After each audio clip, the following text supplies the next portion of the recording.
Okay. Right. Hello, everybody.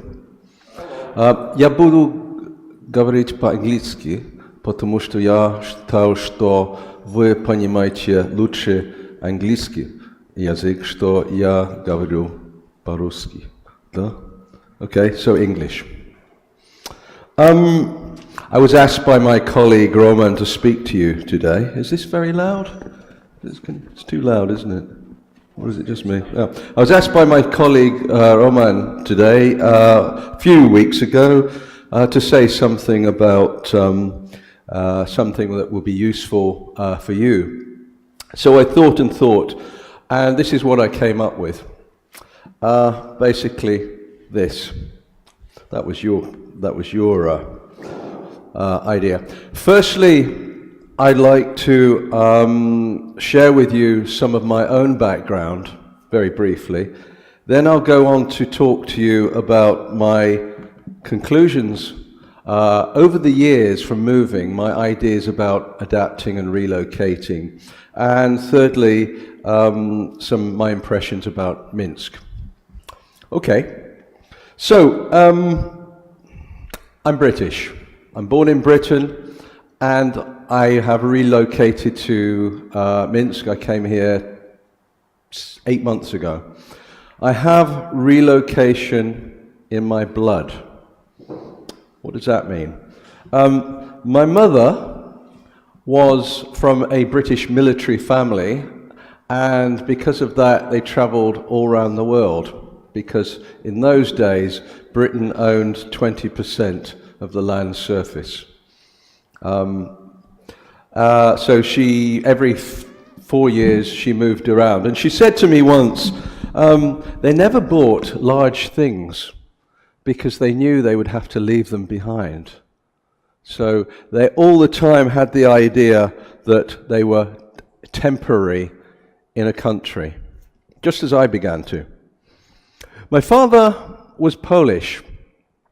And in 1941, he received an offer he couldn't refuse and went to Altaisk and stayed in the Gulag for a few years. He didn't like it very much, so he decided to leave, went south to Persia, and then went west and decided to fight the Germans, and then settled in Britain, where I was born. He arrived in Britain with nothing except the clothes that he had, that he was wearing. So, me, I was born in Britain. My family relocated to Ireland when I was 12, and it happened at the same time as the outbreak of the Civil War in Ireland. Now, I don't think the two events, our going there and the Civil War, were connected in any way, but I do remember that I am a Catholic, and we lived in a Protestant area, which meant that every now and again people would try to bomb our house or shoot us through the window. Even now at night I pull the curtains because terrorists used to shoot through the window. For various reasons, I decided to leave Northern Ireland before I left school, and I worked in a factory. And I worked in a factory and earned enough money to go around Europe on an InterRail ticket when I was 17. Now, I don't know if any of you know what an InterRail ticket is. I'll share it with you. You pay a certain amount of money, and in return you get a ticket which allows you to travel on any railway in Europe. Yeah, for no extra charge. So I remember standing in Munich railway station and seeing the signs, and I was thinking, where shall I go today? Paris, Vienna, Basel, Venice, Milan. Fantastic. And I did that 3 times. I really enjoyed it. And then in my early 20s, I was lucky enough to get scholarships to study at universities in Poland, in Bulgaria, in the German Democratic Republic, and the places that British people didn't want to go to. So, and I studied in America too, Cleveland, which is the place that many Americans don't want to go to. And then in my 20s, I was lucky enough to get a job in international sales and marketing. So I was lucky enough to sell Matchbox toys to Russians, Soviet citizens, Germans, Bulgarians, Yugoslavs, and so on and so on. In fact, at that time in East Germany, the first secretary, Erich Honecker, had a grandson who used to buy my toys. So in return, I had a visa that allowed me to go in and out of East Germany when I wanted. Incidentally, he also bought Johnny Walker when I moved to the company. I can share with you that I used to sell Johnny Walker Black Label to Mikhail Gorbachev. I don't think he would mind me telling you. It's glasnost, in the spirit of glasnost.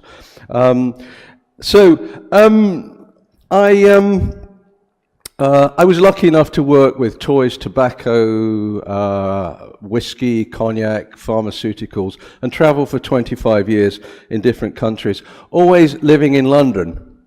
And then one day, when my son went to university, I thought, I don't want to live in London anymore. After 25 years, I had enough of London. Can you believe that? Why? Because London is a very expensive city. It took me 3 hours a day to go in and out of London, out of work, and it became boring. So I decided to go to Albania. Why Albania? Well, it ticks all the boxes. There are very few British people there. It's a strange country. I didn't speak the language, and I didn't understand the mentality. Okay? Stupidity and bravery are very close together, aren't they? So I stayed in Albania for 6 years. I learnt the language. I wrote a book. I started writing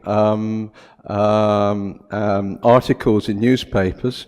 And in the last year I was there, they started to interview me on television. And even worse, people recognized me in the streets. On the bus, people would say, I know you, I saw you somewhere. I don't remember where, but I saw you on the television. So then I thought, I have to leave now. People are recognizing me. I want to go somewhere where nobody knows me. I want to go somewhere where I don't know the language. I want to go somewhere where British people don't normally go to. Minsk. Okay. Actually, why did I choose Minsk? I've traveled in every European country on business and pleasure. And I have to say, of the people I enjoyed doing business with most, it was people from Minsk. I used to sell cognac here, Camus cognac. And I must admit, I have family roots here. My father was born in Slonim. So after 80 years, I feel I've come back. So that's why I'm here. So I've traveled a lot. I've been in different places. I've enjoyed every place I've been to. And I've learned lots of things, but can I share with you 3 things that I've learnt? 3 things. Firstly, I've come to recognize that there is no country in the world where everything is better than everywhere else. Now, I hate to say that as a British person because I want to feel that Britain is so much better than anywhere else. And it is in several things, but not everything. So I'm sorry, Britain. You're not as great as you think you are. Okay, every country I've been to has something that is better than other countries. Okay, Albania, for example. Hospitality in Albania is probably the best in Europe. You know, they have a rule that although from time to time they kill each other, because let's say they killed a member of my family, so I'll kill a member of their family, so they kill a member of my family, so I kill a member of their family. Like table tennis, yeah, with guns. However, if my enemy comes to my house, I am obliged to protect him from anybody else. When he leaves the house, I can kill him, but when he comes to my house, I have to protect him. So, isn't that wonderful? Did you know that Albania was the only country in Europe where there were more Jews at the end of the war than before the war? Why? Because the Jews heard about Albania being a safe place, and they went to Albania, and Albania, which is mainly Muslim, had this code of hospitality where they allowed Jews to stay in their house, and they were hidden from the Germans. So the German soldiers used to come to the door, say, "We hear you've got a Jew in the house." And the Albanian would say, "No, he's my cousin from Hamburg. He's Christian." So the Albanians risked their lives sheltering Jewish people. Not many people know about that. People say, "Oh, Muslims looking after Jews? What's the problem? We're all human beings." The second thing I want to share with you, that you already know, is it's perfectly acceptable to have cultural shock. I've been to many different countries and lived in 5, I think: Poland, Albania, Germany, France, Britain, and here. And all the time I've got cultural shock, which is that. Oops, that's it, isn't it? That's how I see it. That's how you feel when you're going to a new country. And then you're a bit confused when you get there. You're more than confused. You get very confused down to depression. And then you think, hey, I'm here. You start to be curious. You look around. You think. And then you begin to enjoy it. Now that process, doesn't it? It can take years or it can take weeks. In fact, for me, I'm still, where am I? I think I'm there somewhere. Why? Because I compare Belarus with Albania, and the difference is like that. Why? In Albania, how can I put it? Nobody obeys the rules. In fact, there are very few rules, but nobody obeys them anyway. The government is not interested in anything anybody does in Albania, and if they are, it's usually negative, but it's not very strong. And in Albania, everything is allowed unless it's specifically forbidden. So you can see it's totally the opposite to Belarus, isn't it? Hence my cultural shock. Can you imagine in a country where if you want to cross the road, you just cross the road? In a country where there's a car coming and you cross the road and the car stops. Yeah. To going to a country where you want to cross the road but you have to walk half a kilometre to the little green man. Yeah. So that's the cultural shock for me. So it's all perfectly natural. So some of you can figure out where you are. Hopefully we're all here now. Yeah. So that's the second thing. The third thing is, in my travels, I have met people who have lived in a different country and who hate it. And I met people in Albania who were posted there on business or the embassy, and they hated it. And I came to this conclusion. It's in our hands whether we like a country or whether we don't like a country. We can either choose to focus on the things that the country offers, or we can choose to focus on the things that we used to have before but we don't have now. It's a choice we make. We can choose to be annoyed with things that are different in the new country, or we can choose to be curious about the things that are different.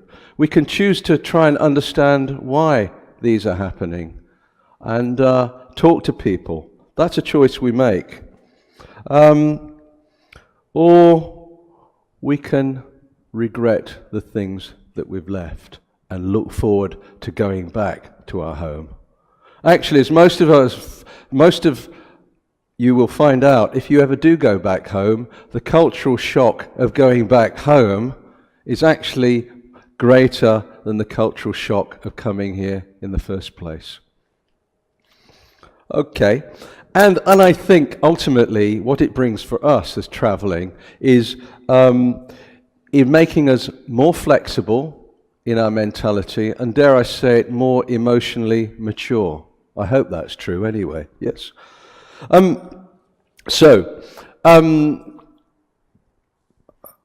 That's my final point. As I'm in Minsk, inevitably I compare Minsk with Tirana rather than London.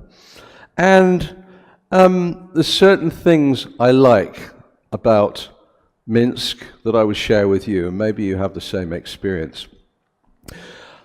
I think in Minsk there's an awareness, in Belarus generally, there's awareness of that people have of the comfort and discomfort of other people. Certainly compared to the Balkans, where nobody cares whether they upset you or not. They can park on the side of the road, they can park on the pavement, being completely unaware of whether the discomfort and the inconvenience it causes you.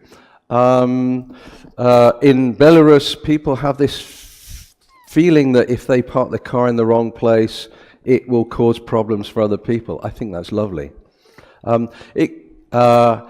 In Tirana, there's lots of big holes in the road. Why? Because the government, or the people in the government, decide that they want to keep the money for themselves rather than fill the holes up. Yeah? Only in Albania, yeah? For a small society, and this is the thing I like most about Belarus, for a small society, it is remarkably tolerant of foreigners. Belarusians have no hatred in their hearts for other nationalities, and perhaps I'm wrong, but that's my observation. And in fact, Belarus probably has more reason than many countries to dislike a lot of countries, but they don't. I think that's marvelous. The other thing, but this is not unique to Belarus, strong shoulders. They can take tough times and they will accept tough situations with strength and sometimes resignation, perhaps. Anyway, in the end, this is my final message. I hope, as you do, that you feel privileged here to be a foreigner. So I would like to say on behalf of me, and hopefully on you, thank you, Belarus. Thank you, Roman, for organizing this. Thank you very much. Yes, thank you, Andrzej. Maybe some questions, guys. I can translate for you if you don't. Okay. No? Okay. I just want to ask a question about comparison between London and Minsk rather than Albania and Minsk. What things do you like in London more? And in comparison, what things do you like in Minsk more? Not in Belarus, just in Minsk, like a city. Okay, that's a good question. Thank you. The first impression I got of Minsk when I came here was everything was big. You feel small when you're walking around. I don't know whether that's deliberate, whether we're made to feel small, but there's just enormity of everything. I don't feel that in London. I feel that the buildings are nearer my size. That's the first thing. The second thing is, in terms of organisation, there's a lot more happening in London, so it's a lot more complex. But the organisation breaks down sometimes. And Brits, being fairly good planners, if something goes wrong, they can't improvise. In Belarus, if something goes wrong, they're very good at improvising. The biggest difference, and I was in London yesterday, in fact, day before yesterday, I am increasingly aware that London is so multinational now. You sit on a bus and you don't hear English. You hear Russian, Polish, Hindi, Gujarati, Cantonese, and so on. That hasn't happened in Minsk yet. I think Minsk is still 99% Belarusian. Did I answer your question? Thank you. Andy, what's your plan? Are you going to stay in Minsk? I'd like to stay in Minsk long enough to speak the language, which might be another 300 years. I want to stay in Minsk long enough to write a book. I've been asked by a publisher to write a book on Belarusians, as I wrote a book on Albanians before. That's the exciting thing about life, isn't it? We have plans and we change them, so I don't know. I hope I live long enough to be here for a long time. I'd like to know where are your children and how they do they like that you are in Minsk? My son's in London. He prefers to come to Minsk than he prefers to see me in Minsk than my go to London. He was in Albania 12 times, and in fact he used Albania as a base for travelling around. So to give you an idea, he quite likes travelling himself. He was the only person I know who went to Iraq on holiday about 4 years ago. That's absolutely true. He went to northern Iraq. He said 2 years before that he went to the Crimea. And 2 years before that he went to Kosovo. So his mother phoned me every time and said, "Why is he going to Crimea? Why doesn't he go to somewhere safe like Kosovo?" And then when he went to Iraq, she phoned me up and said, "Why is he going to Iraq? Why doesn't he go to somewhere nice and quiet like Crimea?" So yeah, he's happy that I'm here. He loves Minsk even more than I do.